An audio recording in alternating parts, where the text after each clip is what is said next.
Yeah, that's it. Really, ask him to come into that right shoulder a little.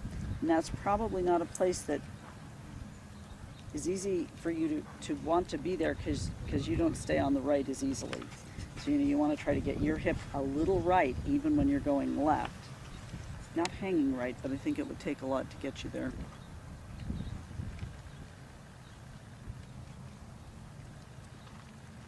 Good. And get it a little more down again. Again, this is just a little, braced up. It's not bad. It's just not as good as it can be. Position him a little left. When you feel him come to that right rein, ask him to yield through it, but then make sure your hand goes forward again. That's it. That's better. Ask again. Yeah, and again, turn him. So that you're always, instead of getting that right rein shorter, think of using your right thigh and your right side to move him forward and around. And the left leg keeps asking for a little bending. Good. Give, take, lower his neck again. Again, he kind of, now he's looking at Ingrid's horse, but he's also still looking at those, the jumps or the trucks or whatever. But try not to let that happen. Try to circumvent that, sort of go, hey, pay attention to me now. Pay attention to me now. Yeah, better. Good, go straight. And then again, keep softening him on the left. And do a big circle down there at A. And keep seeing if you can get him even a little more like we had him the other side. Play a little bit. Can you let the right rein be maybe another inch longer? That he stretches into it better. Because that's really what has to happen this direction. It doesn't happen as easily as it does the other side. It doesn't occur to him to reach his right side forward. Better. Soften him a little on the left. Ask him to just give in the neck a little to the left. Yeah, good. Good there. And come straight ahead. That's super there. So just keep asking for that little bit of give to the left. I don't mean neck way offset or anything. Just, little softening at the corner of his mouth. Left hand staying left. Yeah. And can you feel how it's more natural for you to want to carry both hands right? Or right-ish, Yeah. See, I sit crookedly the other way. So I tend to do the other thing. Good. Soften him on the left a bit. Left hand left and circle there. And kind of open that left rein. Kind of ask his nose to just look a little left. Good. Ask again that he comes even a little deeper and rounder. Yeah, good. You really want to get the feeling he starts to really come up through his shoulders a little. That's it. Good, and you're much straighter there. Yeah, ask again. It is just, repeat, repeat, repeat till it starts to get more kind of normal for him. Now bend his nose a little left there and try to just push the knuckles towards the bit on the right without losing connection, but push your hand towards the bit ring. Soften him on the left again. Good, and let him walk. He's being really good today. And let him just have a walk on the buckle. One of the ladies at our barn has a new horse. He's half quarter horse, half Andalusian. And he is a really good mover. He's a really nice horse, but she's not ever had a green horse. Sandy's going to mostly ride him at the beginning here. But she was trying to explain something, and I was thinking that it was interesting because I was thinking, oh, that's a green.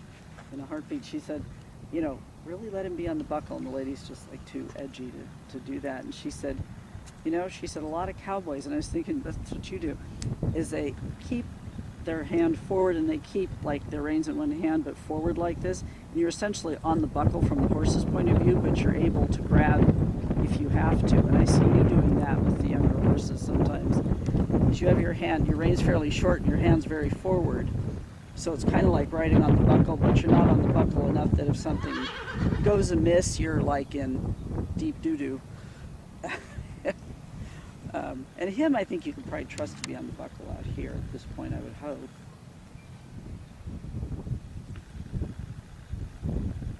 But it was funny when she said that. I had this image of you on a couple of horses I've seen you on that have been a little less than trustworthy.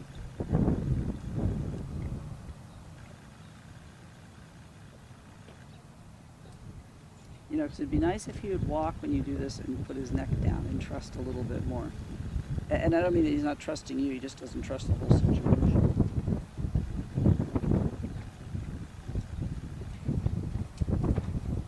Yeah, that's better. It's interesting, you're always sort of forward with your hand, which isn't bad, but it doesn't mean you're necessarily connecting him. It's a little bit, like I said, the thing Sandy was talking about, that you've learned to just be giving to a horse. Which isn't a bad thing, but we also have to get you learning how you ask and give. That's it. So of course, this direction, think about your right hip staying forward, not crunching down your right side. Kind of crunch your left side rib cage a little bit. Got his tension again, he's kind of touristing.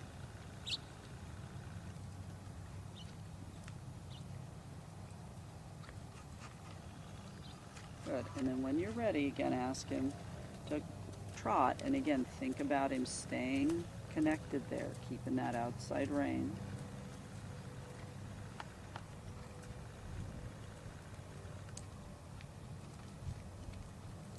Not bad. So get him trotting, get him a little rounder. And I want to try it one more time, see if we can get it even a little bit better.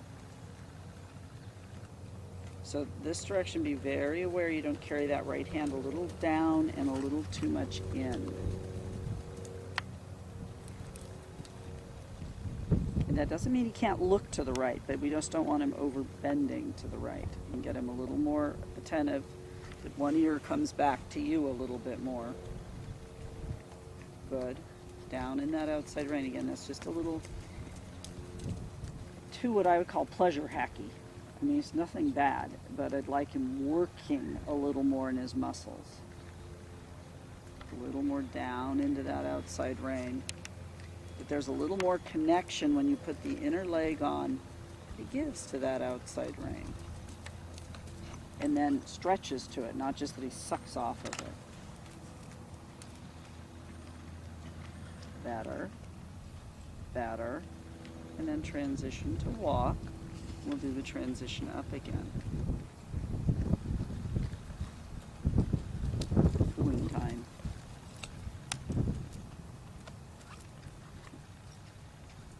This trotting and pooing is hard.